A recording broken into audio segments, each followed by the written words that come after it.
అమ్మ ఇద్దరు ముఖ్యమంత్రుల మీద గెలిపించారు. కామారెడ్డి ప్రజలు విఘ్నులు అన్నారు.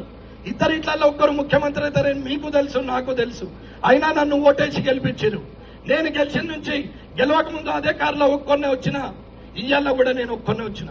20 మందిని వేసుకొని 20 బండ్లు వేసుకొని వస్తేనే లీడర్ అని మీరు అనుకుంటే ఆ లీడర్షిప్ నాకు అవసరం లేదు. పొద్దున్న లేవగానే దరిద్ర ముఖాలు కనిపించేటట్టు ఫ్లెక్సీలు రోడ్ల పొంటంతా వేసుకుంటేనే లీడర్ అంటే ఆ లీడర్ నాకు అవసరం లేదు. భార్య ముఖం భర్త, భర్త ముఖం భార్య చూస్తే శుభం. పిల్లలు తల్లిదండ్రుల ముఖం చూస్తే శుభం. కుటుంబం అంతా దేవుని దగ్గరికి వస్తే శుభం. కానీ దొంగన కొడుకుల ముఖం లీడర్ల చూస్తే ఏమొస్తుంది నాకు అర్థం కాదు. పొద్దున్న ఒకడు ఈ మూలకు మొక్కుకుంటుంటాడు, ఒకడు చెయ్యి ఊపుతాడు, ఒకడు నడుచుకుంటుంటాడు. సంక్రాంతి పండుగ శుభాకాంక్ష ఆడు ఎత్తనే మనం చేగోలు చేస్తాం, లేకుంటే చేయనే చేయం. ఆడు వినాయక చవితి శుభాకాంక్షలు పాశం ఆడండి పెట్టినట్టు ఏముంది.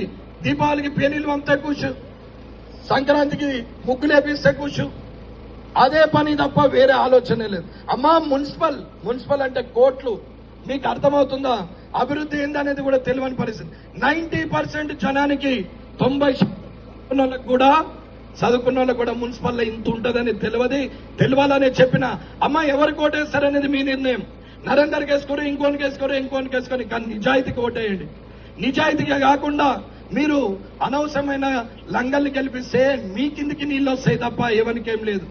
అన్న మీరు ఓటేస్తే ఎమ్మెల్యే, మీరు ఓడగొడితే మాజీ ఎమ్మెల్యే, నాకేం పెద్ద సమస్య లేదు.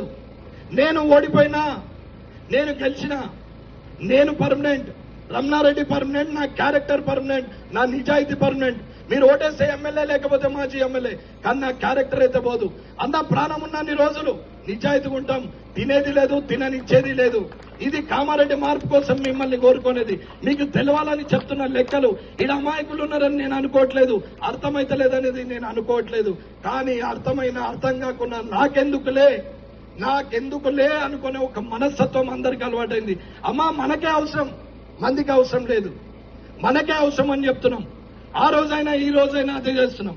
20 బండ్లు వేసుకొని వస్తే ఒక 2 బండ్లు ముందు వస్తాయి, 2 వీడియోలు ముందు వస్తాయి. ఆడికెళ్ళి బండ్లు వస్తుంటే జూమ్ చేసి తీస్తారు. అవన్నీ వచ్చి ఆగుతాయి. బండ్లకెళ్ళి దిగుతాడు సారు. దిగిన తర్వాత మొత్తం స్లోమో తీస్తారు.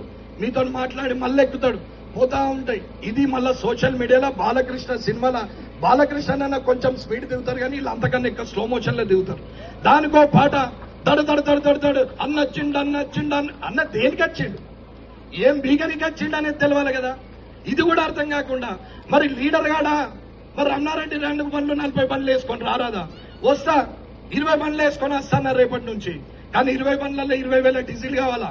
20 బండ్లలో 5 చొప్పున 10 మంది ఉంటారు, 20,000 టిఫిన్ కావాలా? మధ్యాహ్నం అన్నం మంచి నాన్ వెజ్ అన్నా నోరు అంతా సప్పగా నిన్ననే తింటాడు, మళ్ళా సప్పగా అవుతుంది. వానికి మళ్ళా 30,000 పెట్టి మళ్ళా నాన్ వెజ్ తినిపించాలా? రాత్రి అట్టికి పోయేటప్పుడు అన్న నోరెండుకపోయిందే అని మళ్ళా అనగానే ఆయనకు ఒక పొడుగుది ఒకటి పొట్టిది పెట్టాలి 5గురికి, అంటే 1.5 బాటిల్.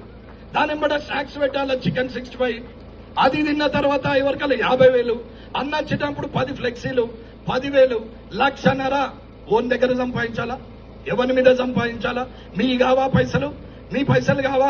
మీ షాదీ ముబారక్, మీ కళ్యాణ లక్ష్మి, మీ CMRF, మీ డెత్ సర్టిఫికేట్, మీ బర్త్ సర్టిఫికేట్, మీ లేఅవుట్, మీ ఇంటి పర్మిషన్, మీ పెన్షన్, మీ రేషన్, ఇవి కావా పైసలు? ఇవి దగ్గర తీసుకోరా పైసలు? గట్టిగా సదావానికి మన తాత ముత్తాతలు ఏమని ఇచ్చిండ బండ్లల్లో తిరుగుమని? ఎక్కడి పైసలు? ఇంట్లో ఫ్యామిలీ 5గురు కాదు, ఉద్యోగస్తులు ఒక ఊరికి పోతే ఇంకో 4గురిని వేసుకొని షేరింగ్ చేసుకొని పోతారే. మరి దాంట్లోనే షేరింగ్ ఇలా కనపడదా? అది నా పైసా, ఇదేమో ప్రజల పైసా. ప్రజలలో నువ్వు లేవా? ఇది తెలియదా?